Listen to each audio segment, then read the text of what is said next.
Mabuhay, kapisanan, kasaysayan, Pilipinas. Makasaysayan, gabi po sa ating lahat. Welcome to Vibal Group, kasaysayan, kay saya. Yes. Alam niyo po, dapat to, bakasyon na tayo. Pero parang gusto kong magpenitensya kami ni Budjay Sedutan dito, no? Ibig sabihin, kami muna ay maglilingkod sa inyo na may kinalaman pa rin sa Holy Week. Pag-uusapan natin yung panata at yung kaugnayan nito sa pakikibaka. Although ito po ay isang recorded video mula sa aking talk sa VALACE, Valenzuela Academic Center of Excellence o yung Valenzuela City Library. Pero bago ang lahat, gusto kong batiin, una, nagpapasalamat po ako sa paglilingkod ng dating chairman ng National Historical Commission of the Philippines at nananatiling board member na si Dr. Emmanuel Franco Calairo sa kanyang paglilingkod bilang chairperson ng National Historical Commission of the Philippines. Nagpapasalamat po tayo. Gayon din ating binabati ang bagong chairperson ng National Historical Commission of the Philippines na sumumpa kaninang umaga. Wala pong iba kundi si Miss Lisa Guerrero Nakpil. Isa pong public historian at anak ng dating chairperson ng National Historical Commission of the Philippines, National Historical Commission noon na si public historian Carmen Guerrero Nakpil. So, mabuhay po kayo. Gayon din, binabati din natin siyempre ang ating mga kasama dito sa ating Vibal Group. Siyempre, wala akong iba kundi si Gaspar Vibal, Christine Mandigma, Rio Brihino Lim, Kim Carl Laurente, Balboa de la Cruz, Benis Balboa de la Cruz, Jessa Pomar, Sara Sunga, Richard Laildinho at siyempre si Jose Aurelius Sedutan. Yes. Salamat po sa inyong patuloy na pagtangkilik sa atin sa Vibal Group. Binabati din natin ang ating mga kasama sa August 21 movement at February 25 movement. No? Ang Pangulong Bolt Bohol, siyempre si Maria Nael at sa lahat ng ating mga kasama. No? Wilfredo Macaspac, hello po. Kumusta po kayo? Wilmar Kadaing, may cousin, si Butchoy, no? Wilmar Kadaing II, makasaysayang gabi. Bossing, salamat po sa iyong kabutihan sa aming pamilya, no? Salamat po. Ayan. Nagpapasalamat ako. Siyempre binabati ko rin. Mamaya ako nababatiin yung iba. Pero siguro bago tayo magsimula sa ating talakayan ngayong araw tungkol sa kaugnayan ng pananampalataya at panata sa pakikibaka, siguro manood muna tayo ng ilang mga paalala. Bertong Kunat! Daryong Dagol! Ano tong balitang pinagkakalat mo dito sa baluarte ko, ha? Anong balita? Huwag ka na magmaang-maangan pa! Ayun ba? Ha? Hindi ba totoo naman? Nasagi ang lunas sa COVID. Alam mo ba kung nasaan naman kang mayaw? Nasaan naga talaga yun? At higit sa lahat, fake news talaga yung ads sa Revolution. Ungas ka ba? Ano ba pinagsasabi mo? Saan mo pinagkukuha yan? Siyempre, nag-research ako, no? Sa Tuktuk University. Palibasa kasi at umugot ka na at laos, kaya hindi mo alam yun. Ano, ha? Lord naman! Magpaulan ka naman ng katalinuhan!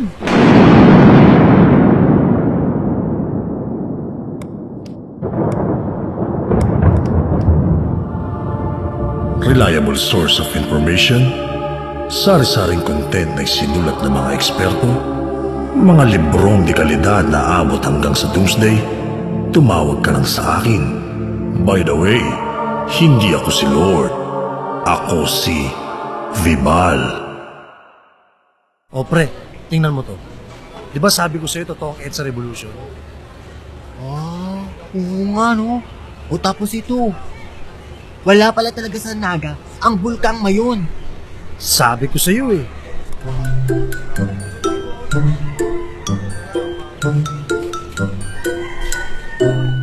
Yan mga kaibigan, ano? Maraming salamat Bibal Group. At gusto ko pong batiin po ang ang dami na nanonood. 66 viewers po tayo ngayon. Sana po samahan niyo po kami hanggang mamaya, no? Siyempre nandiyan po si Maria Nael, Danilo Acosta Lumabas, kaibigan, na mahilig din po sa kasaysayan ng relihiyon. Margo Vanessa Decrepito, my very, very, very good friend. Kumusta ka dyan? Aaron Gomit, Venus de la Peña, Eupemio Agbayani III, ang aking kasama sa interesado sa mga relihiyon, makasaysayang gabi. Aaron Gomit, Vilma Briones Chua, my mother, makasaysayang gabi po, Dr. Shaw, mahal ka po namin. Salamat po. Salamat, salamat, salamat. Mga kaibigan, narito po ang aking pagtalakay ukol sa kasaysayan at pananampalataya at paninindigan. Ano ang kaugnayan ng relihiyon sa pakikibaka natin. Pero meron nung pagtalakay dito ukol sa debosyon at panata para po magkaroon tayo ng gabay din para sa Holy Week. Kung ano ba yung mga cultural roots ng ating mga ginagawa kapag Holy Week. Di ba, Pete Borromeo, Paulo Arandia, Edwin Banson, at si mama kong nanonood from Tablaxit. At syempre binabati ko na rin ang aking mahal na si Noela Mai. Hello po. Sige po, eto na po ang aking pagtalakay. Kasi sinasabi nila, ang relihiyon ng opyo ng lipunan. Ibig sabihin parang ang dating sa ibang tao, yung sinabi na ito ni Karl Marx, ay parang hindi tumutulong ang paniniwala, ang panata, ang pananampalataya sa ating pakikibaka para sa mas magandang lipunan. Now, tingnan natin kung baka misconception lang ito. But let us look at our, panoorin natin itong ating pagtalakay. Kasi, di ba, sa revolusyon sa Pilipinas, laging nandyan ang paniniwala sa Diyos. Hindi nawawala. So, yung basically yung talk. Diyos at bayan, pananampalataya at paninindigan. I want to talk about panata. No, panata. No? May pangarap, di ba? May pangarap, meron ding panata. Gusto kong pag-usapan yan. So, thank you muli sa Val Ace. Please subscribe to my YouTube and TikTok, Xiao Chua. Follow me on my social media accounts and my website, xiaochua.net, bangkadishow.wordpress.com. What is panata to you? Yung ma'am na maganda sa second row. Ma'am? Hindi, totoo. Ma'am, anong panata? Sige, anong panata? Ay, ikaw? Panata, sir, is something that we religiously do. We religiously do. We religiously do. What do you mean when you say religiously? Aside from the fact that it's about faith. When you say something that is religious, talagang gusto mo ikaw pa rin. Sige.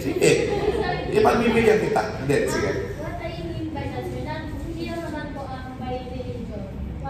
We do it faithfully, not by faith usually, but we do it because of Good. Yeah, I know. I get it.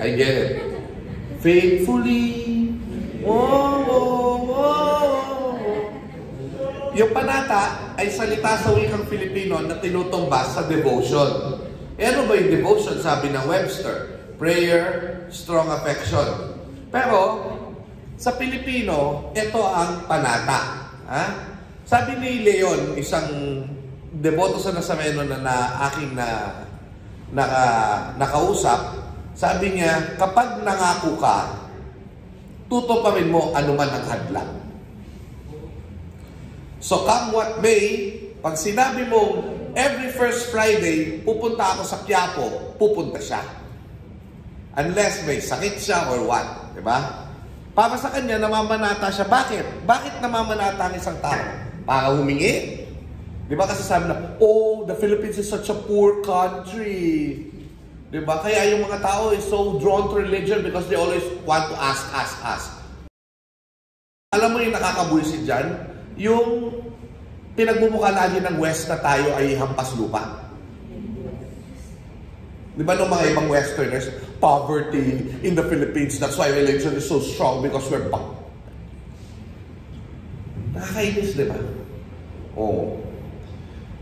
Para kay Leon, namamanata siya dahil gusto niya mag-return back sa mga answered prayers hanggang kaya. Ano sinasabi? Bakit namamanata ang Pilipino? Nagbihingi, of course. Wala namang problema dun eh. But mostly, namamanata ko kasi pinagaling niyo yung nanay ko. Namamanata ako kasi, di ba, pinagaling niyo yung, yung aking anak. Di ba? Pinagaling niyo, namamanata ko dahil may exam akong napasa. Di ba? So, ayan.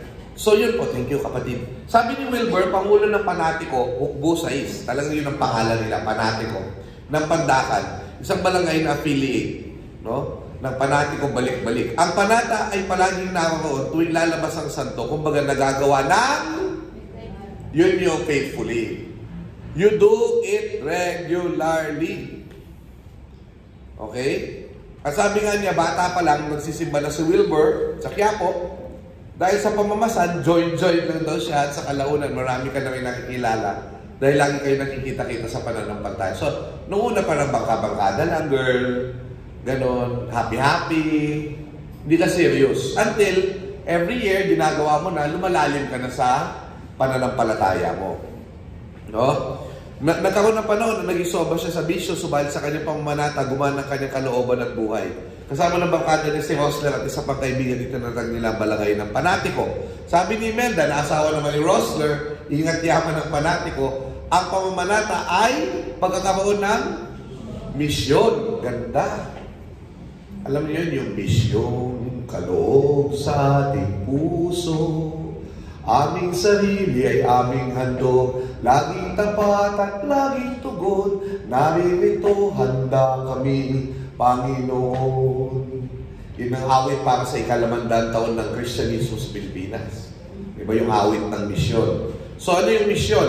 Palaganapin ang Ebanghelyo, which is also pagpapalaganap ng pakikipagkapwa-tao. Okay? Taon-taon sumasama siya sa posisyon ng Nazareno dahil natutupad ng kanyang mga ipinapanalangin. Sabi naman Jonathan, hindi yung balsamo, kasi sa Valenzuela yun, Sabi ni Jonathan, isa sa coordinator ng Panatiko, ang pamamanata ay nagmumula dapat sa puso at lubusan mo itong nararamdaman kapag naroon ka na sa andas, naayos sa mga problema dahil sa kanyang pamamanata. Ginagawa rin niya ito dahil ito ang kanyang relihiyon. So, hindi yung Katolisismo yung relihiyon niya, yung gawi, yung faith. This is an act of faith. Diba? Hindi naman yan magic na mangyayari yung mga hinihiling mo, diba? But you are doing it as an act of faith. Kasama dyan, sacrifice, ha? Kasi pag nawala yung sacrifice, pag naging madali yung sacrifice, hindi na siya sacrifice. Eh, tandaan nyo, di ba, kung may Feb-ibig pa rin naman tayo ngayon, no? Di ba, Feb-ibig, di ba? Oh, ano ibig sabihin nun? Pag nagmamahal kayo, love is landi, di ba? With effort. Hindi pwedeng pumuna ng landi, tapos You get me? Diba? So pag sinabi mo mahal mo ang Diyos, paano pinapakita ng deboto? Nagsasacrifice siya. Diba kahit sa Biblia meron namang ganon? Fasting. Diba? Pananalangin. So yung panata, ang oras at presensya ay nararapat sa panata. Regular, laging naroon. Tumutupad sa isang pangako, hindi lamang dahil naghihirap at humihingi. Tulad na sinasabi ng marami, no? Kundi dahil nais sila magpasalamat sa isang pabor na tinugunan ng Panginoong Diyos. So, personal yung kwentong ito actually ng aking pag-aaral sa Pong Jesus Nazareno. Ako'y protestante na, no?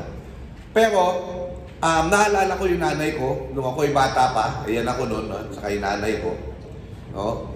Ako'y sakiting bata, no? Na mayroong parang isang shape dito sa ibabaw ng ulo ko na pangalan ay corona.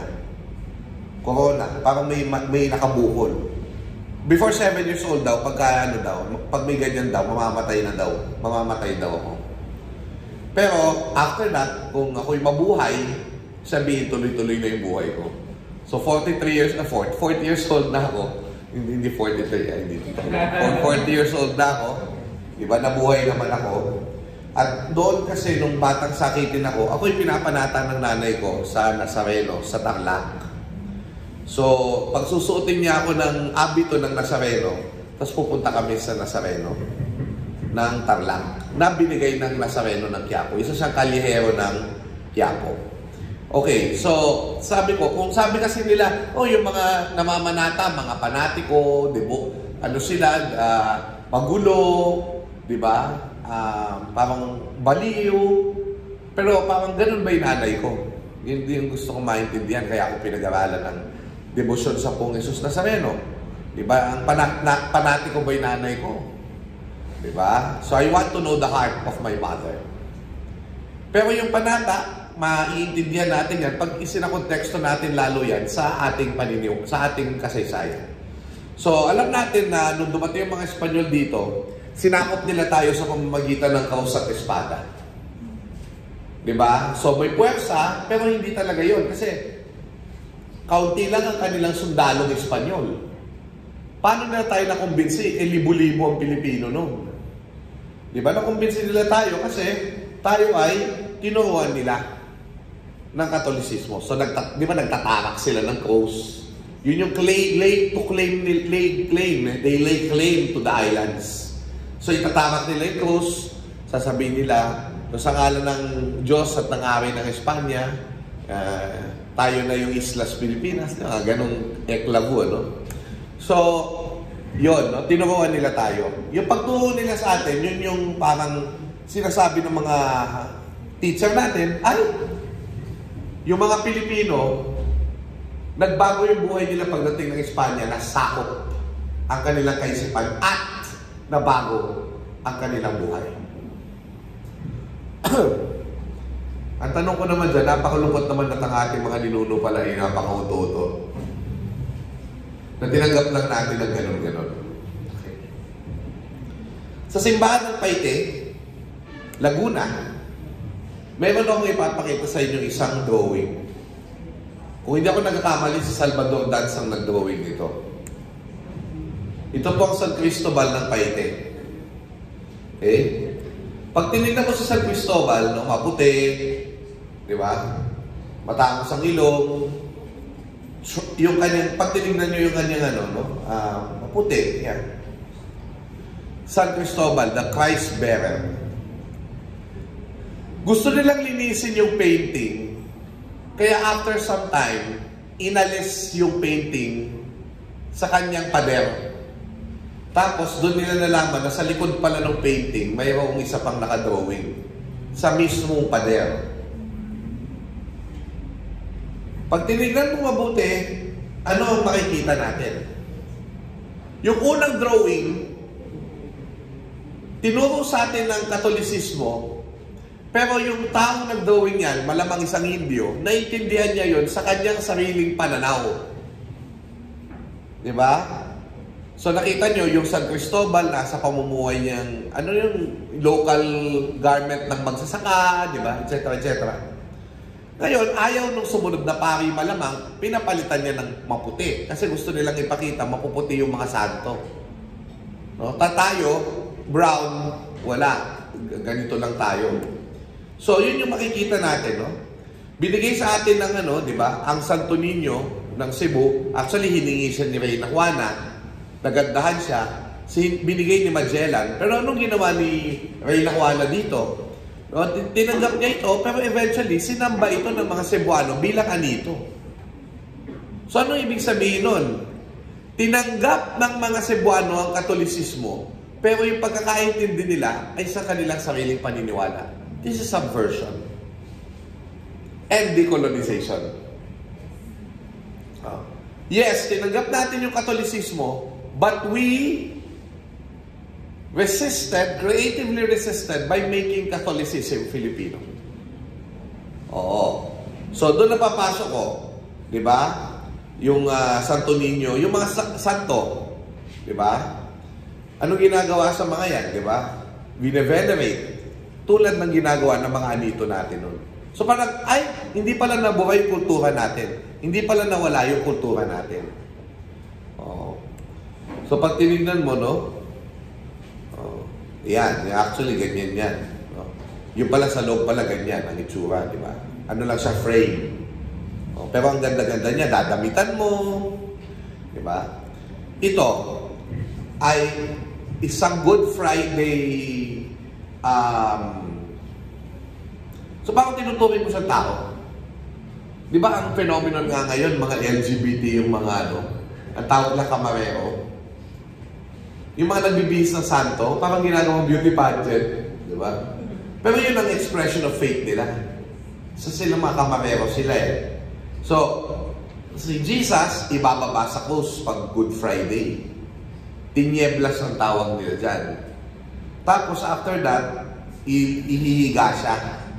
Doon sa higaan, magiging Santo Entierro siya. Tapos ano gagawin sa kanya?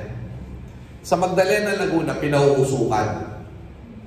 Tapos sa kapupunasan, pagkapunas, hahati-hatiin yung mga panyo, hahati-hatiin, tapos ipamimigay. Bakit? Yung ginagawa natin sa anito, ginagawa natin sa santo. Kumukuha tayo ng gahong. At binibigay natin sa sarili natin through the panyo. Sabi ni Fernando Nakpil Sialsita, no? Yan yung ginagawa, yung pinauusukan. Tingnan nga natin.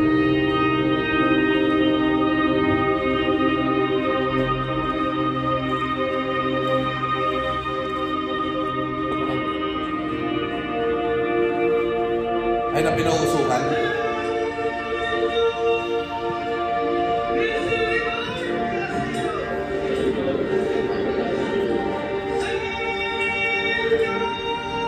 Misericordia, Señor.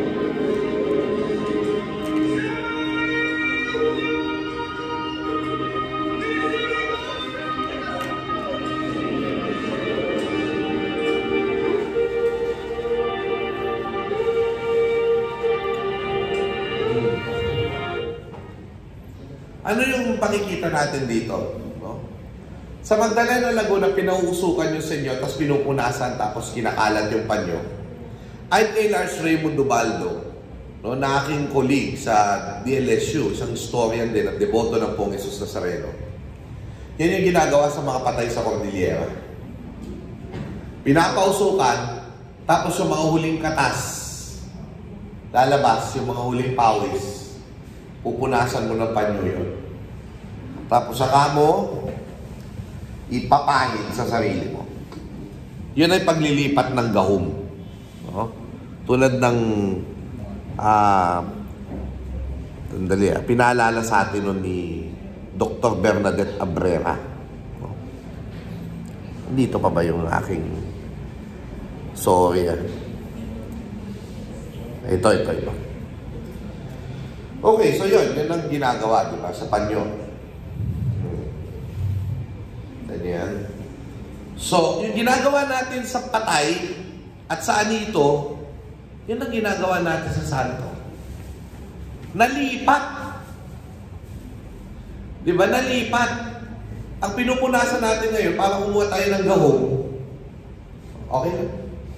Ay, saan to? Sa ano po, sir? Sa may Navotas, specifically sa may barangay population, yung tinatawag po doon chapel ng Hala Senyor. Tapos kapag po, yung Friday, yung mga depoto po, mga panyo nila, inilalagay doon sa ilalim ng Santo Entero. At pagkatapos ng iisa sa isero, kinukuha ng mga devoto. Bilang sasalagyan ko ng Souvenir. yes. Hindi souvenir. Gahong. Gahong, sir. Yun, tama yun, ano?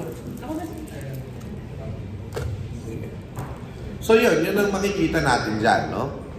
So, hindi totoong nabura yung kultura natin. Ang sinasabi ko dito, hindi ututo ang mga ninuno natin. Pwedeng sila tinanggap nila yung kolonyalismo, pero nagsinubvert nila ito. At ginawa nilang Pilipino. Diba? So pag tinignan nyo diba nakita nyo yung dead person? Yan yung fetal position. Ganyan, inaano yung patay noon. Ganyan siyang nililibing. No? Kung ano yung, itong manungguljar ba tawag dyan? Yan ang dyan. Yan ang makikita nyo. Wait lang Ano ba ito? Mga ano ba kayo? Eduk majors ba kayo? Social studies pa. So, yan. Pag tinignan nyo, ganun din yung itsura ng bulbul sa Ifugao. Pag tinignan nyo sa Easter Island, mga Austronesians din ito di ba? Yung sa Rapa Nui. Mga malalaking bulol lang yan. Fetal position. So yung panyo, sa debosyon, halimbawa, sa Poong Jesus Nazareno, no? Yan ay matinding bahagi ng debosyon. Sabi ni Leon, kanya-kanya paniniwala ng mga deboto ukol sa panyo. Ang pagpapahid ng panyo sa poon ay pagkuha ng kapangyarihan. Di ba? Punta natin isa pang bahagi ng Katolisismo. Ito yung pista. Di ba? May isang historiador na nagsabi na ang isang masamang epekto sa atin ng Spanish ay fiesta culture. Kasi tayo daw ay nangungutang. Pero alam nyo, pero alam nyo, mali yun Kasi, bago pa man tayo nagkaroon ng piyesta sa mga ninuno natin, noong panahon ng Spanish, yung mga ninuno nila before them, nagkakaroon na ng kapistahan bilang pasasalamat sa masaganang ani. So, ano ang ekspresyon ng pasasalamat sa Panginoong Diyos? Magpakain ka. Kasi yung pagpapakain ay nagpapakita ng pakikipagkapwa-tao. So, wag mo siyang kukunin doon sa inutang niya ito. Hindi siya ganun. O yabangan, hindi. Ito'y pagkikipagkapwa-tao. Kaya nga, marami sa mga festival natin tungkol sa pagbibigay ng pagkain. At kahit hindi siya tungkol sa pagkain, may pagkain pa rin. Diba? Sa Bugan ng Biyaya Festival, sa Quezon, Agdangan, sa Biyaya Quezon, nagawa ng festival, Hagisan ng Suman Festival, sa Quezon din. No? So, ito, halimbawa yan. Sino yan? Saint Isidore. No? Yung, yung, patron ng mga farmers. Diba? So, sa Lukban, Quezon, ang kanilang, kakaiba yung kanilang trip. Gumagawa sila ng dekorasyon na gamit ang kiting na nakakain. Parang bigas yata ito Oo. So yan. Ngayon din, nakikita natin yung di ba, yung ati-atihan, dinagyang, at saka yung sinulog. Alam nyo ba, na hindi lang yan dance for worship. Pag tinignan natin yan, ate-ate, baile de aitas. Ati-ati is sayaw ng mga ita. Okay, alam na natin yan. Kaya nga sila nagpa-black paint Anyway, pero ito, tingnan nyo. Sa isang lumang litrato na kinunan ni Laureano, Sinulog ay tinumbas sa ano? Or moro-moro. Ano yung moro-moro? Di ba yun yung digmaan ng Kristiyano at Muslim? So war dance ang sinulog. No? Na inalay eventually sa Santo Niño, which is an anti-moro saint. Sabi nga ni Vicente Villan, na eksperto sa Visayas. Okay. Now, punta yung Nazareno. No? Punta natin Nazareno. Di ba? Magulo, nakakabwisit, di ba? Parang walang order, panatiko. Pero sabi nga ni si Cardinal Tagle, you know naman si Cardinal Tagle? Louis Anthony Cardinal Tagle. Louis Antonio Cardinal Tagle, sabi niya, to understand the devotion, one must be a devotee. So, kailangan, intindihin mo, kung ikaw ay isang mag-aaral, huwag kang nagda-judge lagi, agad-agad. Pakinggan mo ang pananaw ng deboto. Pag tinignan nyo yung mga deboto, pag sila'y namamasan, pamamasan, yung ibig sabihin ganito yan, papakita ko sa inyo yung dynamics niyan. Pag binubuhat yung Nazareno, ang tawag doon andas, hindi yun karosa. Kasi yung unang andas, walang gulong yun. Andas talaga yan, andar. Na, ang binubuhat mo yan sa pamamagitan ng dalawang kahoy. Ang pangalan nun, pingga. Pingga yun, yung nasa gilid. Okay. Yung mga taong gustong bumuhat, di ba yung pingga ang ikli-ikli lang nun? O hindi, nag-aagawan kayo. So, ginawa nila sa Quiapo, nilagyan nila ng lubid. Yun ang extension ng pingga. Kaya yun yung pinapasan nila. Okay? Lahat sila nakapaa. Bakit? Nakapaa sila kasi walang mayaman daw, walang mahirap, walang babae, walang lalaki, pantay-pantay lahat. Pero meron din niyang wisdom. Pag nakapaa ang lahat, walang mananakit. Pag may nakabota dyan, may masasaktan. Eto. Kita nyo talagang nag-aano pa, inaapakan. Bakit naman ganon? Talangka yung mga talangka itong mga itong mga Pilipino. Gusto nilang umapak sa iba para lang makangat. Okay. Alam nyo, sa totoo lang, bayanihan talaga yan.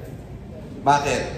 Kasi yung mga nasa gilid, pumipingga talaga sila. Hello, Sir Mike. Michael King, batiin nyo naman, palakpakan natin. Tourism, Valenzuela. Information pala. Tama ba?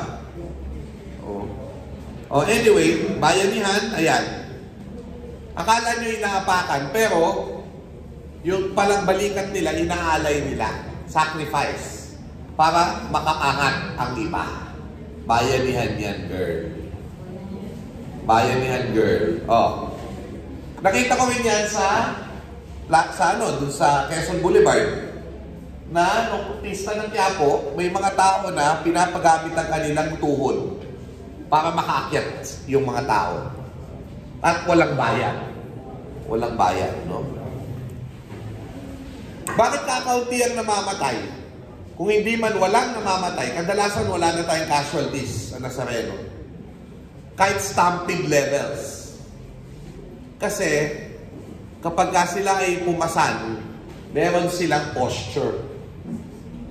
O pag nagkakasiksikan, nagaganon na sila. Yan ang anti-stampede posture. Pagka gumanyan ka, more or less mabubuhay ka kapag ginawa mo yung pose na to. Kasi sa isang stampede, ang iniingatan mo, magbagay lahat ng katawan niya, tapos yung puso niya hindi makahinga.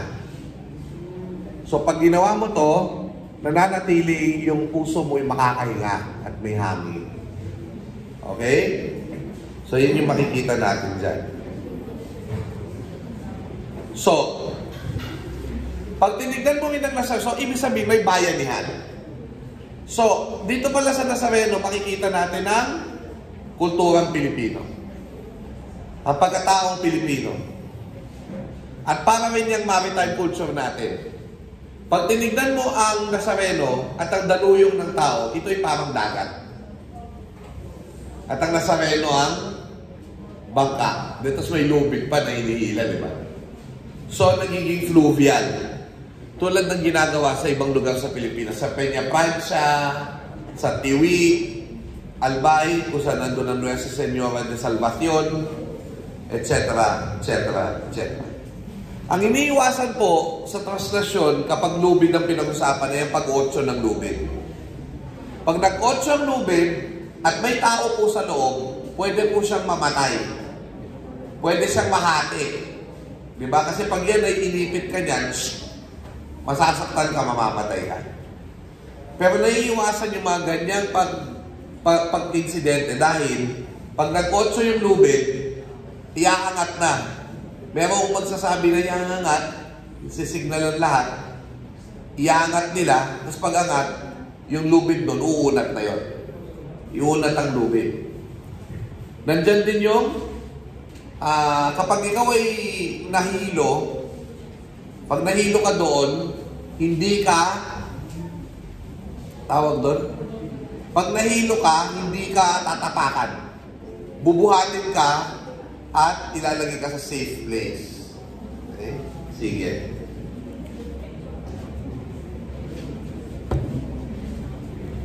So, sana po, kahit pa paano, nakita nyo kung paano ang Nazareno misunderstood, pero nagpapakita pala ng bayanihan. It's a, sabi nga ni Martin Aguda, synchronized choreographed craze. Para siyang sayaw na alam ng lahat ang kanilang papel. Okay.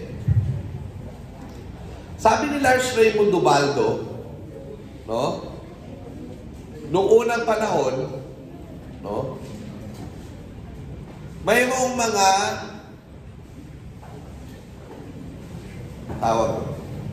mayroong tinatawag na dungaw. Ano yung dungaw? Kapag namatay ang isang tao, yung dungaw ay inahawit. Para sa patay. Dinidescribe mo yung buhay ng patay, ano yung relationship mo doon sa namatay. No? So, yung dungaw, chinachant. Eventually, maghahalo ang kulturang ito dahil ayaw tayong pabasahin ng Biblia. Kasi noong unang panahon, bawal basahin ng Biblia. Dahil ang nagbabasa lang ng Biblia ay ang mga pare. Oo. So, anong source natin ng buhay ni Kristo? Eventually, may isang boy yung printing press ng Maeswita na pangalan ay si Gaspar Aquino de Belen. Oh? Ay, mali. Tama ba? Yeah, tama. Si Gaspar Aquino de Belen. At siya po yung sumulat noong unang Pasyong Mahal. So, yung buhay ni Kristo ginawang patula. Oh? At inaawit po yan, di ba? O Diyos sa kalangitan, Hari ng sangkalupaan, Diyos na walang kapantay. Diba? So, chanting, ganun din nag-chant yung mga ninuno nating babaylan. Pag sinachant nila yung epiko ni Lamang, yung epiko ni ng iba pang mga group of people sa Pilipinas. Oh? So, pinagpatuloy. So, naintindihan niyo kung paano naghahalo? Oh? Yung Katolisismo at yung o ito nga tayo ay mahilig din tayo dun sa imahen ng patay na Kristo. Di ba? Pero nga natin, oras ng tulog ko ito.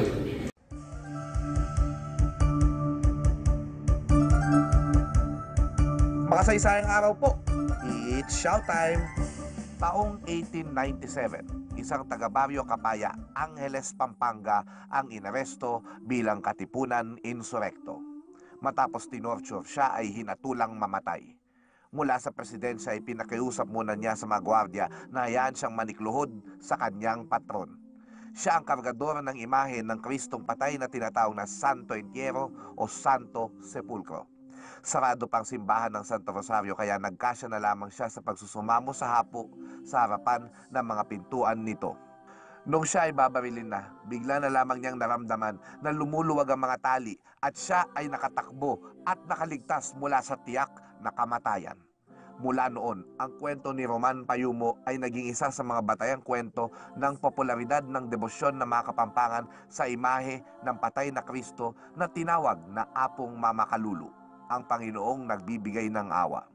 Noong 1928, nawala ang imahe ng Apo, ngunit naibalik naman noong 1929. Ilang taon nang lilipas, Oktubre 1930, nagkaroon ng kopya ng Apong Mamakalulu sa kapilya ng bahay ni Clemente Dairit sa Lourdes Sur. One devotion, two images. Ang orihinal ay nanatili sa Pisambang Maragul o malaking parokya ng Santo Rosario, habang ang replika sa Lourdes Sur pagdating ng panahon ay dadayuhin tuwing Biyernes na parang tila naging Quiapo ito.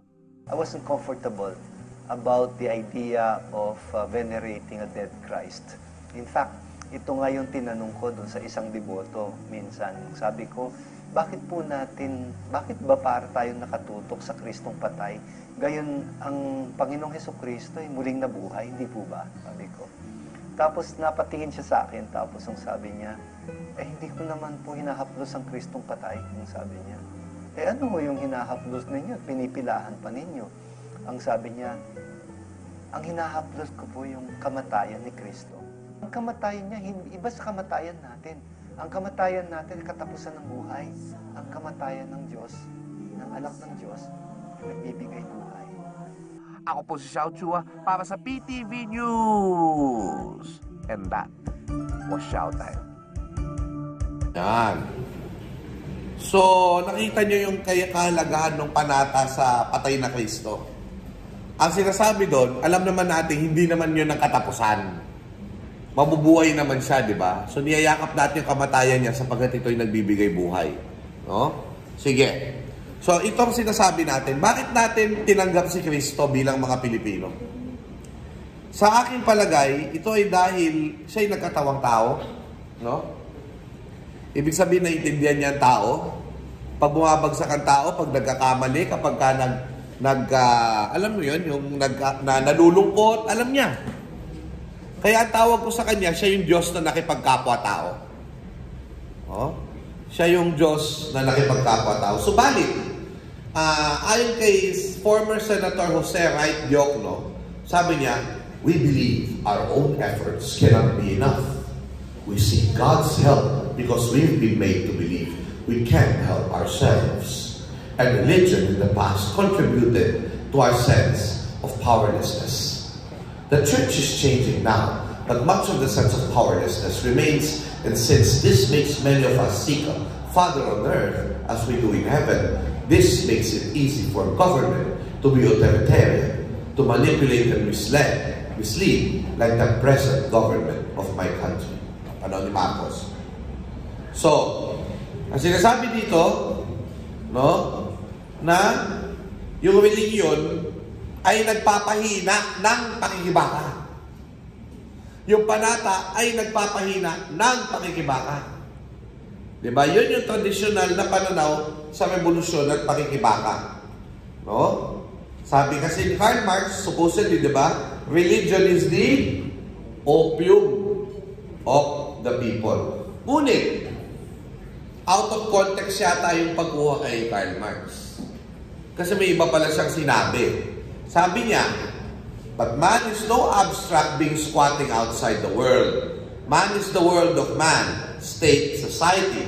This state and this society produce religion, which is an inverted consciousness of the world. Because they are in an inverted world, religious suffering is, at one and the same time, the expression of real suffering and the protest against real suffering. Religion is the sigh of the oppressed creature, the heart of the heartless world, and the soul of the soulless conditions. It is the opium of the people. Yung pala yun, yung sinasabi niya. Oh? Di ba sabi nga ni Reynaldo Clemeña Ileto, sa kanyang Passion and Revolution, tignan nyo yung mga alternative sources of history. Hindi lang yung mga dokumento ng mga Kastila at malalaking tao. Tignan nyo yung mga binasa ng mga ninuno natin. At doon sa mga texts na yun, makikita ninyo kung paano sila nagkapag-asa. Ang Passion, sabi ni Reynaldo Clemeña Ileto sa Passion and Revolution, ang siyang nagbigay ng lakas ng loob. No? Bigay ng lakas ng loob sa mga Pilipino para lumaban. Bakit? Hindi ba sabi ni Kristo kapag sinampal ka sa isang pisngi, ibigay mo yung kaliwa? Di ba tinuturuan ka maging alipin? Hindi. Sabi, the present study points out precisely the possibility that folk religious traditions and cultural values which usually promote passivity and reconciliation rather than conflict have latent meanings that can be revolutionary. Oh? So, nasa chapter... sorry. Hindi pala chapter. Anyway, so, alam natin na si Kristo ay mabubuhay na maguli. So, yun yung tinuro ng pasyon na nakatibo. Liwanag, dilim, liwanag. Sabi nga ni Zeus Salazar. Oh? The tripartite view of Philippine history. Oh? Bakit? Tulad ni Jesus, ang bayan ay malaya noon. Eventually, mamamatay siya, magkakaroon ng pagkalipid, tulad na nangyari sa Pilipinas. Pero babangon din ang bayan. Nasa makanta ng mga makabayan lagi yan eh. Diba? Ang bayang sinisiil, babangon, lalaya din. Ang silang ay pupula sa timyas ng paglaya. So, liwanag, dilim-liwanag, yan din ang kwento ng bayan. Kung naghihirap tayo ngayon, magkakaroon din ng liwanag. Magkakaroon din ng kaginhawaan. Sabi ni Zeus Salazar, ang ginhawa ang pinakamataas na gustong maabot ng isang Pilipino. Kaginhawaan. Pagkain yan, peace, peace of mind, pagkain, paghinga, kalusugan, nandyan. Oh? Kaya nga, kung titignan mo, ang mga pakikibaka para sa paglaya ay may kahalo kundi man mga pinunong relihiyoso. Puntahan natin yung mga babaylan. Marami yan, di ba? Si Sumuroy, si Amang Tapang, di ba? Mga nag-revolt. Oh? At ang nangyari dyan ay gusto nilang pabalikin yung dating paniniwala. Kaya ang ginagawa nila, sinilulusob nila yung kumbento at pinapatay yung mga praile. Ganon yung ginagawa nilang mga pag-imagsik. Of course, dahil mahuhuli din sila, ang gagawin sa kanila, ilalagay, babarilin sila o kaya papatayin. Tapos pagpuputol-putulin yung mga katawan nila o kukwarterin sila at ilalagay sa mga kawayan para sa, kunwari, dyan sa Balays, halimbawa, dito, para makita nyo, ilalagay nila yan sa pole. Na nakita nyo, nilalangaw pa doon. Yung katawan ng tao. Para lang ipakita na siya isang, ano tawag dito? Kriminal. Yung nagansa, isang kriminal. Oh. So, matindi yung pamamayani ng praile sa Pilipinas. Bakit siya naging simbolo ng pag-abuso? Sapagkat ang civil officials, 3 years lang yan sa isang bayan o bansa o kapuluan. Kolonya, 3 years. Nagpapalit-palit din.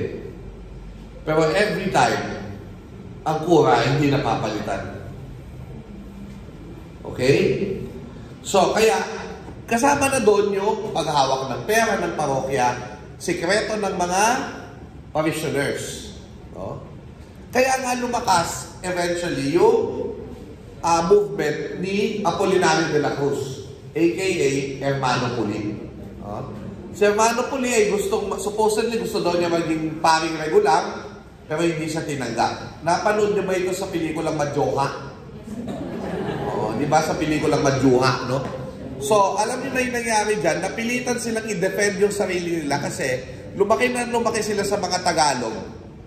hindi sila tumatanggap ng Spanish, naging suspicious sa kanila yung mga Kastila. So eventually, sila ay tumuko sa kabundukan at sila ay tinugis at sa kanilang pagtugis sa kanila, napatay nila yung kanilang alkalde mayor o yung governor ng Tayabas. Napatay nila. So eventually, binalikan sila ng mas malaking puwersa at nagkaroon ng talagang mass murder nung huli. No? Binaril si Hermano Puli at napatay at eventually pinaghati-hati po yung katawan niya at nilagay po sa placard, sa kahoy. Ako si Hermano Puli, isang erehe, huwag tutularan. Bilang ganti, January 20, 1843, nilusob ng mga rehimyento ng Tayabas ang Fort Santiago. Nakubkub nila ito. So, bilang ganti, rehimentong Tayabas, na Tayabas Regiment under the Spaniards, mga kamag-anak sila ng mga tao ni Hermano Puli, hindi ginantihan nila. Natalo man sila, napatay man yung mga leaders, that was the very first time we breached Fort Santiago. Yun ang pinakaunang time ng Pilipino ay nakapag-breach ng Fort Santiago. Si Padre Pedro Pablo Sebastian Pelaez, kasulatan ng Cofradía de San Jose ni Hermano Puli, ang nagpapatuloy ng secularization movement. Ano yung secularization movement? Alam nyo na to, pero i-spell out natin ng konti. No? Ito yung dapat kasi yung mga paring regular o yung parish priests na regular, ibig sabihin yung mga Dominicans, Jesuits, no? Dapat sila ay binibigyan na ng kapangyarihang maging parish priest. Ang problema, ayaw bitawan ng Spanya, ng mga Espanyol. So, patuloy siya ng patuloy sa pagkuha ng reforma. Ngayon niya lang, siya'y nakadaganan ng Manila Cathedral. Ilumindol. Nasa pelikulang Madjoha, ito siya si Piolo. Piolo Pascual. Diba? Piolo. Papa P. Nangyari yung, tapos may nangyaring mutiny January 20, same date as the Tayabas mutiny, yung January 20 sa Cavite na nagdiin sa Madjoha.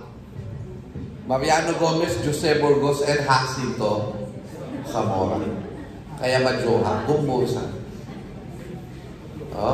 Gumbusa, Gomez, Burgos, at Zamora. Na sila'y pinahirapan at napinatay sa mamamagitan ng garrote. Yung nagbe-break ng spine.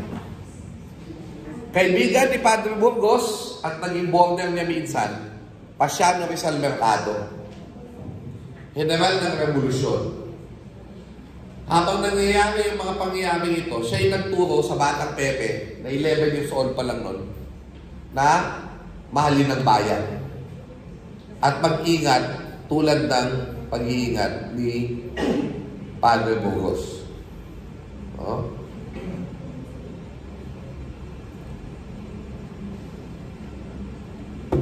Si Pasiano Rizal, tinuruan niya si Jose Rizal, at hindi nawala sa isip niya. Bawal nga pag-usapan ng ang Cavite Mutiny, ang events of 1872.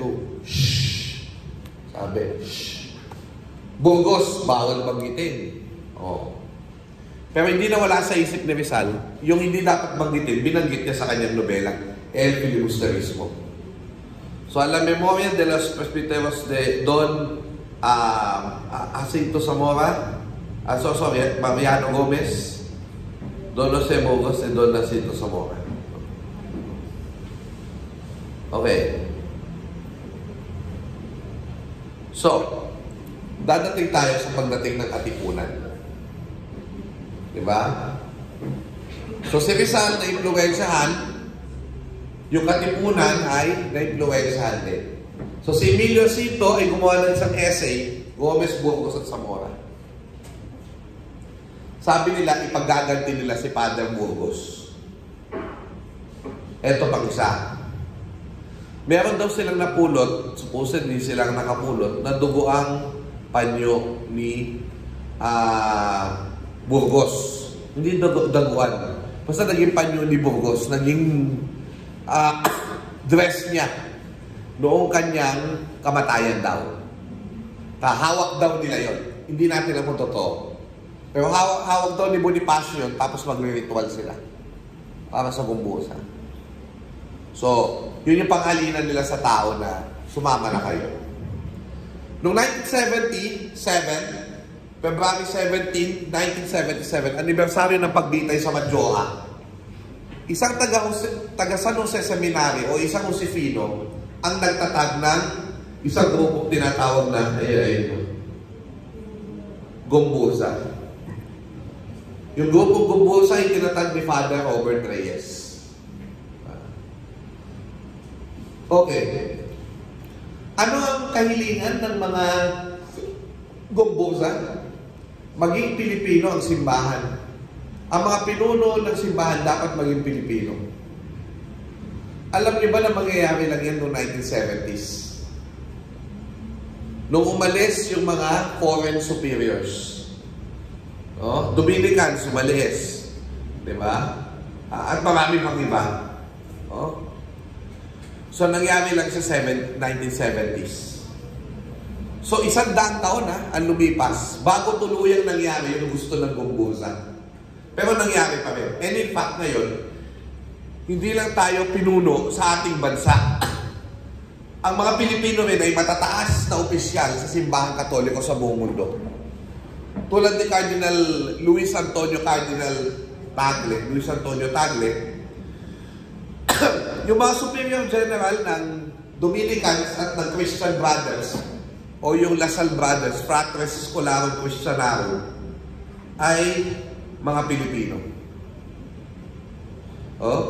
Si Very Reverend Gerard Timoner III, OP, at saka si Brother Armin Luistro, ay mga Pilipino. So parang long way na tayo sa pangingibakan natin. Alam niyo ba na si Andres Bonifacio ipinasok din ng Diyos sa kanyang pangingibaka ayon sa Dekalogo ng Katipunan? Sumampalataya sa may kapal ng taimtim sa puso at gunang-gunamin sa sarili tuwina na ang matapat na pagsampalataya sa kanya ay ang pag-ibig sa bayan tinubuan sapagkat ito ang tunay na pag-ibig sa kapwa. So, love God, love your country, love your fellow men. Hindi maghihiwalay na pag-ibig sa katipunan. Kapag ka, di ba, sabi ni Fray Ileto, yung pasyon, buhay ni Kristo, nagpalakas sa kanila. Tapos may mga imahe sila ni Kristo sa pamamagitan ng mga anting-anting. Suot-suot nila yung anting-anting. Hindi nila nilalabas yun. Nakatago yung undershirt. Damit siya. So, yun yung mga nangyari dyan.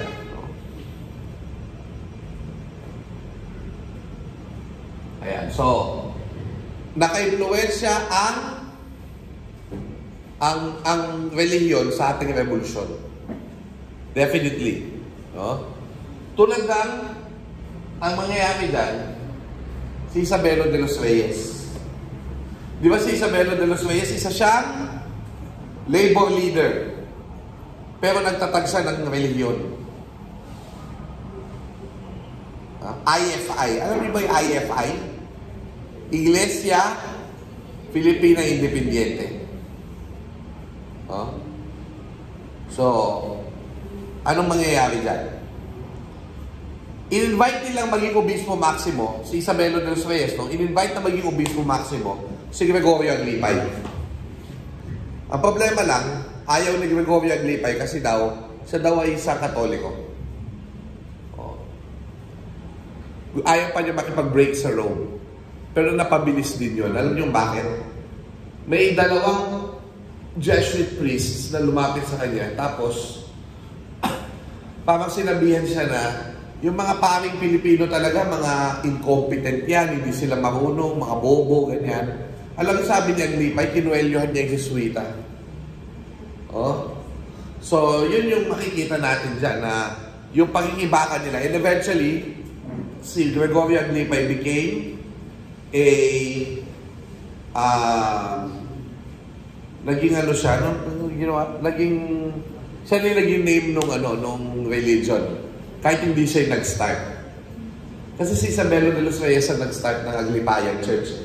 Nahuli nga si Aglipay, sumama dyan. Pero sa kanya pa rin ipinangalan. Okay? So, doon niya pinakita.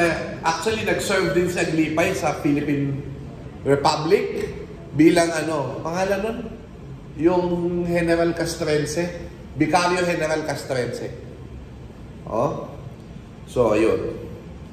Nung martial law, ang mga padre din, ang nanguna, mga pare, ang nanguna sa pakikibaka.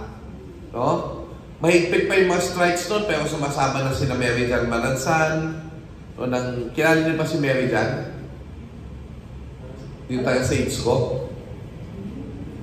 Mary Jan Manansan. Yeah, hindi. Mary Johnston yun. Si Mary Jan Manansan ay freedom fighter yan. Hanggang ngayon, nasa Saints ko yan. Noon pa siya nakikibaka. Si Sister Christine Tan, isa sa nagsulat ng ating Constitution. Marami silang darating na nagsulat ng Constitution bukas sa Club Filipino. Ayan. Si Sister Mariani naman at tumulong sa mga human rights victims. Para may mga ihan sila. So maraming role ang church. Creatively, nagpapamisa ang Catholic Church pero social issues pala ang underlying. Pag Kristong Hari, nanduka at tabi. Tapos nandun yung mga iba't ibang mga sigaw ng manggagawa, gano'n. So yung mga pare, ayan sila mga madre, kasama sila sa protesta laban sa Bataan Nuclear Power Plant. Of course, ang pinaka-prophetic sa kanila, si Cardinal Sin, Jaime Sin. Kasi lumaban siya kay Marcos, kahit na siya ay friendly kay Imelda, chami-chami naman sila, pero gusto niyang i-restore ang democracy. So, yun, si Cardinal Jaime Sin. So, si Cardinal Jaime Sin, para siyang babaylan. Alam niyo yung babaylan noong unang panahon? Sila yung spiritual leader na pagsasaliban sila ng anito, tapos magsasabi ng message sa'yo.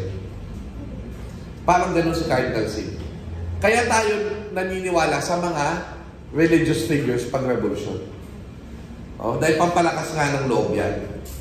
Kaya nga nung himagsikan ni EDSA, nagluluto sila ng sandwiches, ng iba pang mga bagay-bagay.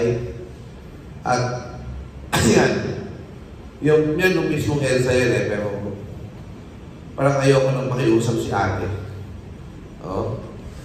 Kasi hirap na.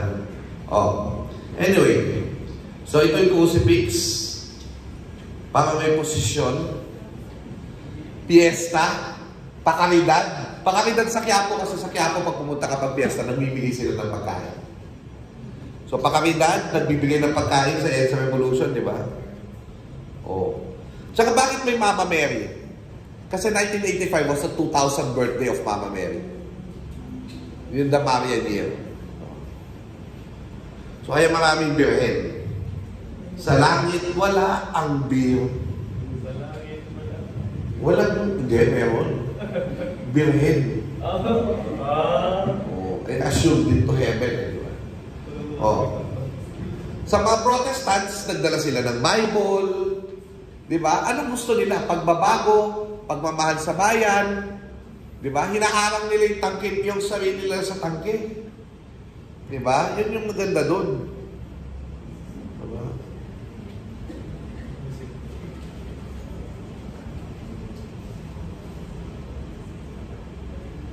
So, yeah. Now, after People Power Revolution, yung church ay nagkaroon din ng turning point. Bakit? Kasi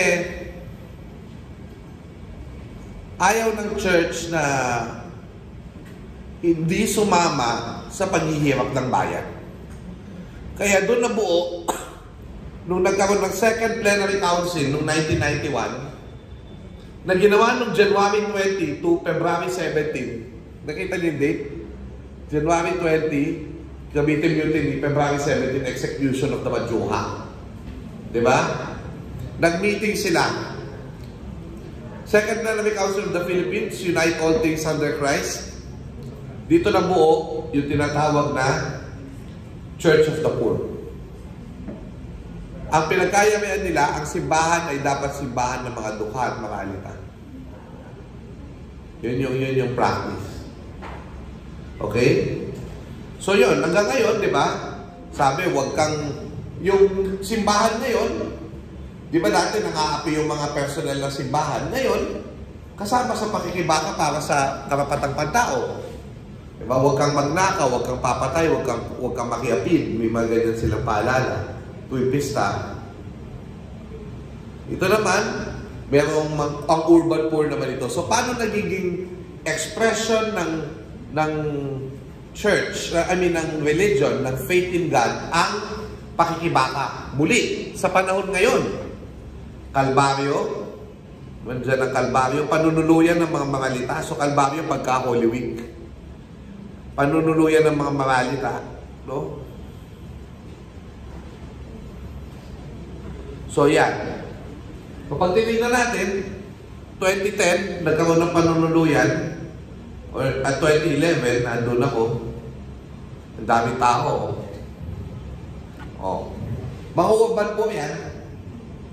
Tapos, sa labas pala, ayun, si Bishop Pabilio yan, naghihintay pala sa labas, yung saya. Dahil meron pala magpe-play ng Virgin Mary. At saka ng Papa Joseph. So, magkakaroon ng ganyan. So, yun, nagka-role playing, nandun yung pinapabless yung mga plano. Ayan. Ito si Tita Alice Murphy. Si Alice Murphy ay isang tondo urban poor organizer noong 1970s. May nakilala siyang pare. Ang pangalan Dennis Murphy. Pinakasalan niya. Pinakasalan niya yung pare. Hindi. Ito, umalis sa pagkapare. And then, nagpakasal. For his whole life, patay na si Sir Dennis, namatay na mayapa na siya. Pero their whole life together, sila po ay nagsilbi sa mga mahihirap. Pero dala-dala nila yung kanilang pananampalataya. So, yan.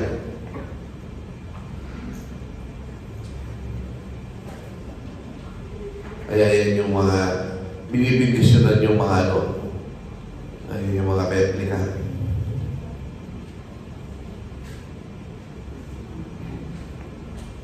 Ayan. So, may role-playing sila. Ito ang galing nito, yung Mercury drug na kalendaryo, ginawa siya ginawang recyclable parol. Ang ganda ito. Ayan, tama. Ayan.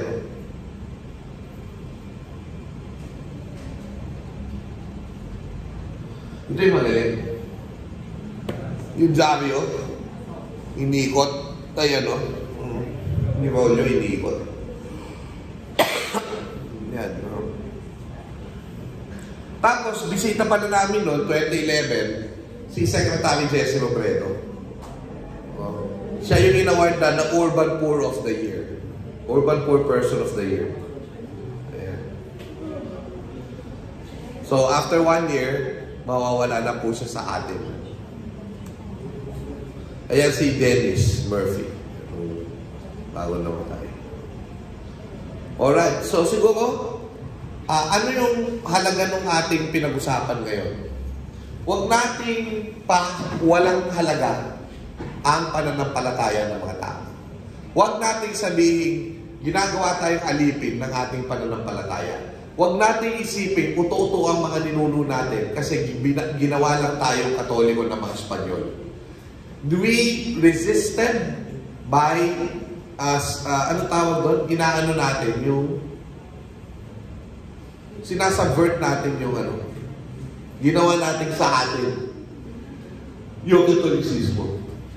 So kaya, patuloy siyang magiging bahagi. So mula sa mga babaylan, patungo kay Compañía de San Jose, kay Hermano Puli, hanggang sa bayan ko, lahat ng yan, lahat ng EDSA Revolution, I mean, no? Ay makikita natin na ang lakas ng Pilipino ay nagmumula sa kanyang kalooban. Oh. Yung kalooban na yun ay nagpapakita ng pananampalataya sa Diyos. Kaya nga sabi ni Bamboo, diba? Sabi nila may anting-anting ako, pero di nila alam na Diyos ang dahilan ko. Diba? Kaya resilient, diba? Kahit na mayolanda, kahit bagyuhin, diba? Apo Jesus Nazareno ay tutulungan tayo dahil sa Diyos na nakipagkapwa-tao. Maraming salamat po. Viva po Jesus Nazareno. Viva!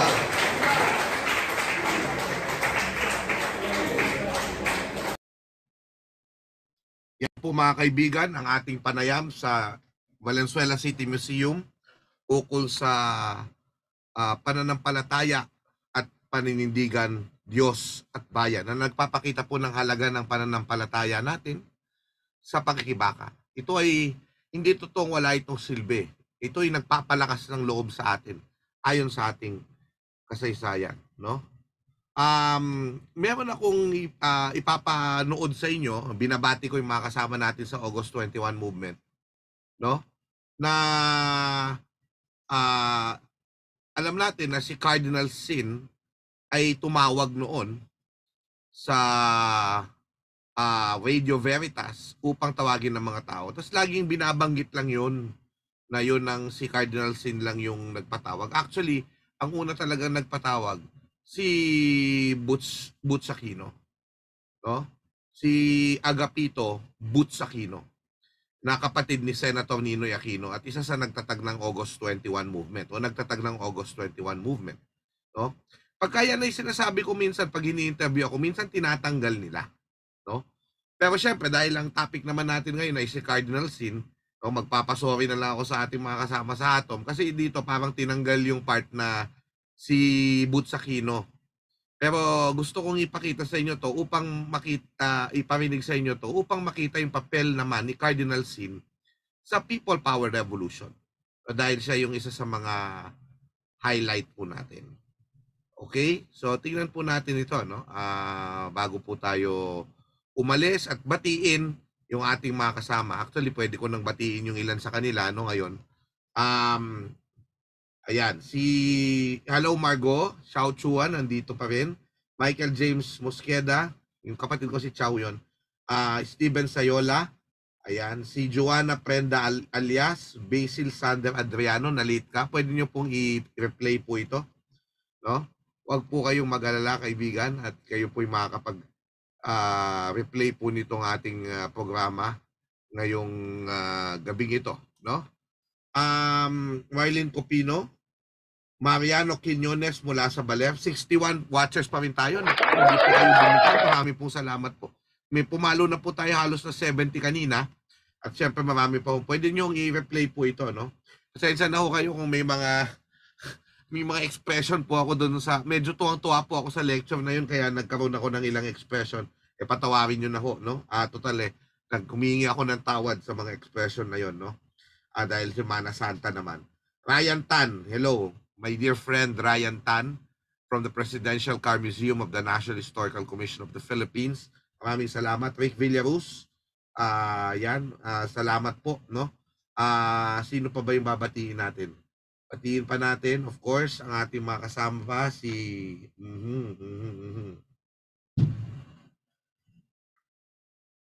Ayan. Nabati na itong iba.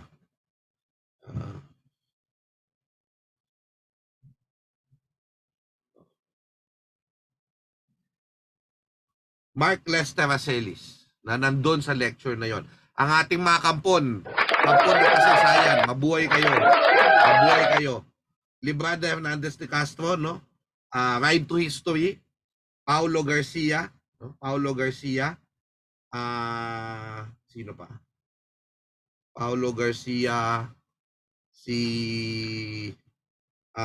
Paulo Garcia, yes, kasama si na Ibet at syempre si Kyla, ang ating mga Wonder Pets, no? Christian George Francisco Acevedo. Christian George Francisco Acevedo. Magandang gabi. Maayong gabi, no? Salamat po. Queen Reina, Lot Bartolis, hello. Seriel, Jeric Sim Panlican, Alvin Campomanes, salamat.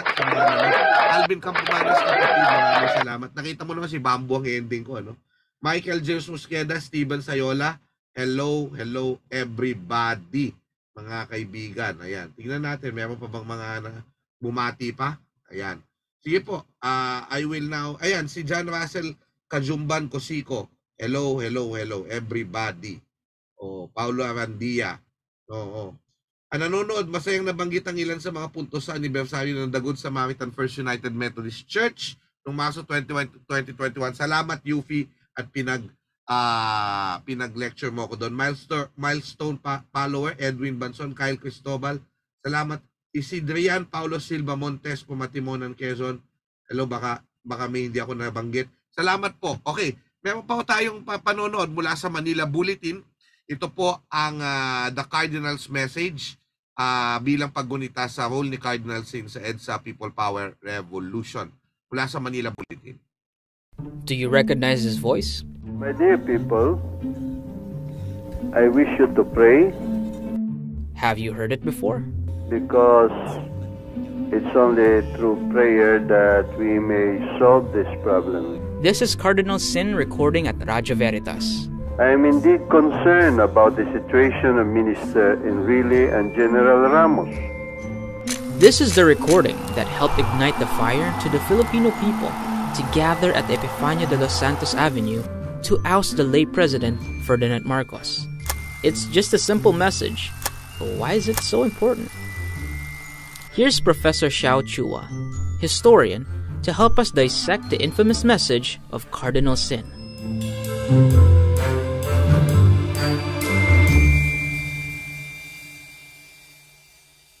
This is Jaime Cardinal Sin, born August 31st, 1928, and died at June 25th, 2005.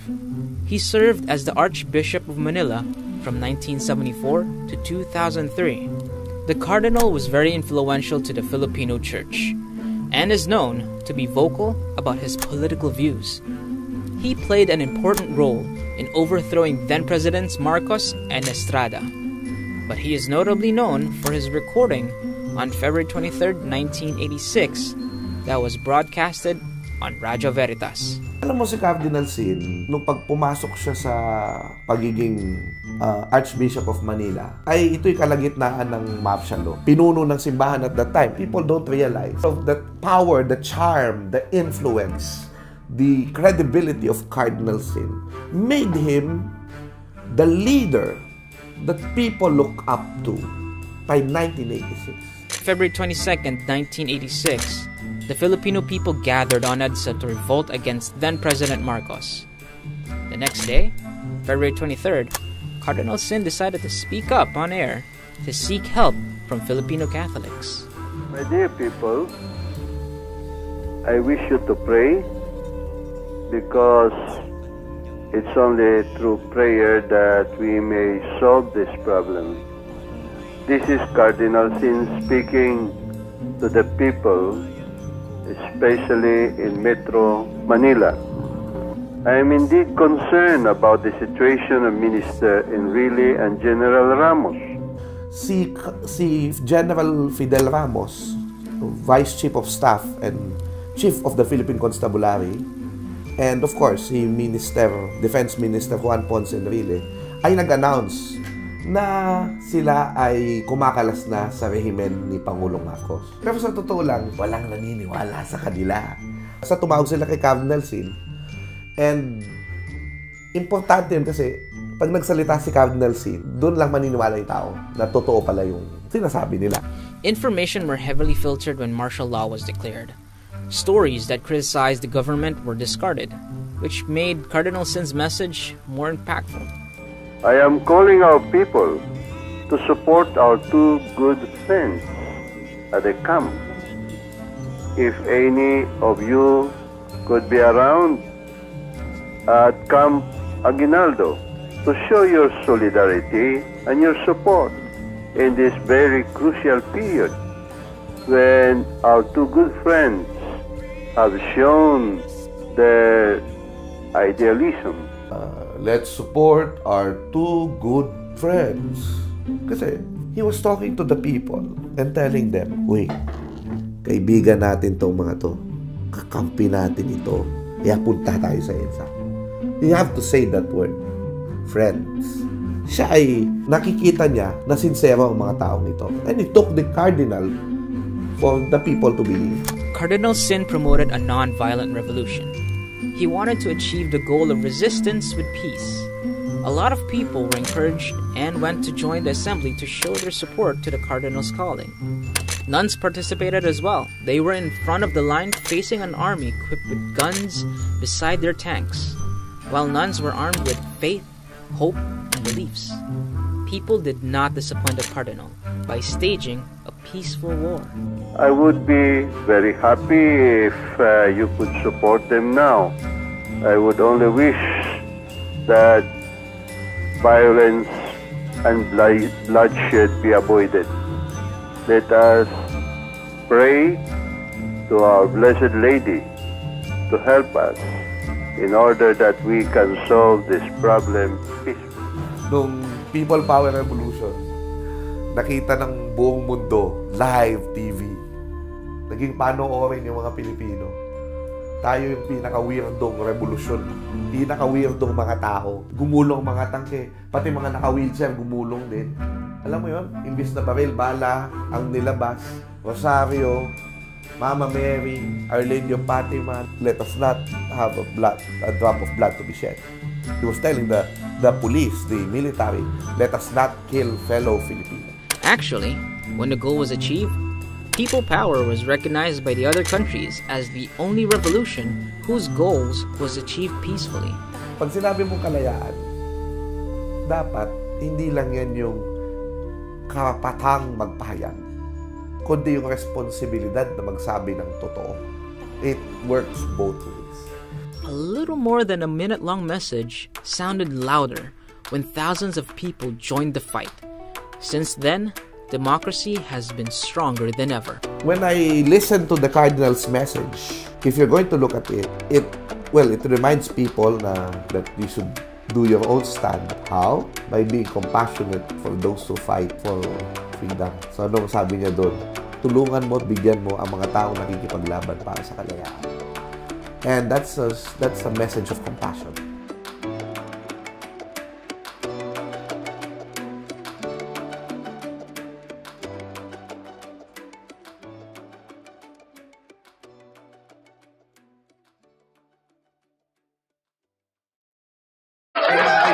Salamat. Manila Bulletin. Ako, overtime na po tayo.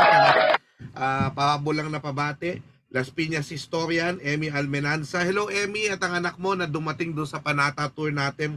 Salvi Robles, Joan Imidina, John Russell Kahumban Cosico, salamat po. Sabi ni Vanessa, again, tingnan mo naman Budjay, daming nakikinig sa atin ngayon. Maraming salamat. Budjay, saglit na lang. Margo Vanessa, Decrepito, nag-ano kami dito. Nag-discussion kami. Ang ganda daw ng Vibal episode at nadugtungan daw niya yung learnings sa Panata Tour natin sa Rizal Park. Oo nga, may Panata Tour kami, Rizal Park as a space of faith. Now, kasi alam mo kung bakit Rizal Park, Luneta? Kasi ang kailangan mo sa religion, yung rituals gives you a feeling of transcendence. Transcendental, yung hindi mo nararamdaman everyday at nararamdaman mo yan kung sama-sama kayo. So you need a big space at tapos yung maraming crowd like what's happening in the translasyon, in the papal visits. Ang hindi ko pala nakwento, Margo, kulang yon sa aking lecture nung Panata Tour natin nung Sabado, yung Marian Year Rally of 1985, 2000th birthday of Virgin Mary. Yun yung prelude sa EDSA Revolution na ang daming nagdala ng birhen. Kasi Marian-Year eh. That's doon sinabi ni Cardinal Sin na after nung mag-rally ang mga tao sa Marian-Year, parang doon niya naramdaman na something will happen. Sinabi niya kay Bishop Sok yun, abangan mo, something will happen.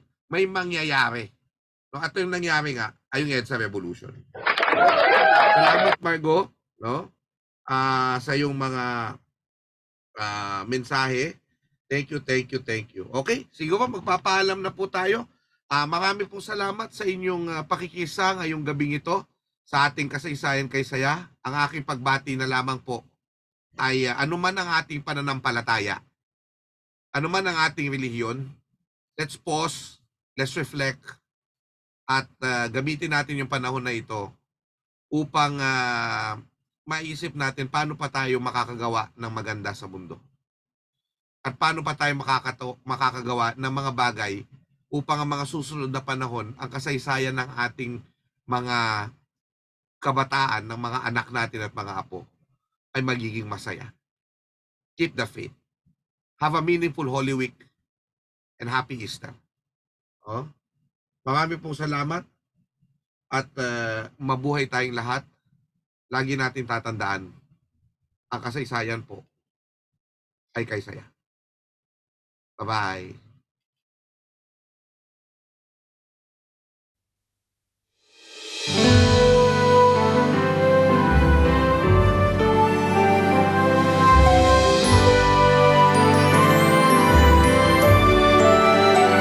Sa puso't isip laging kukupkupin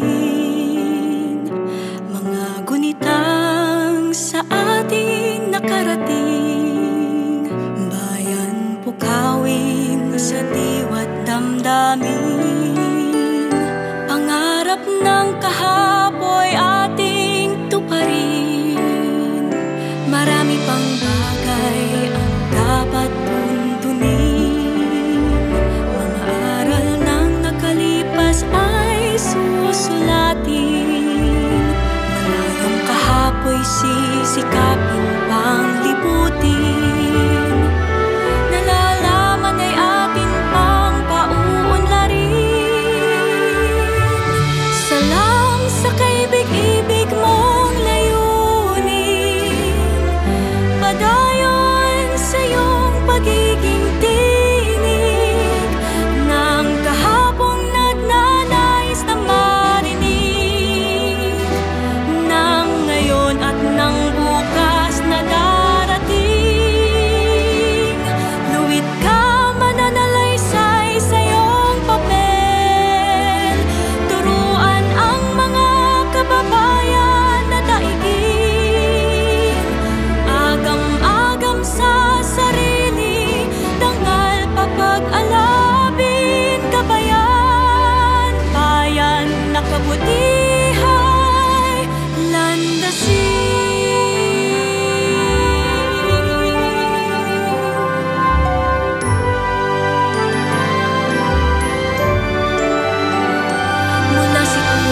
Thank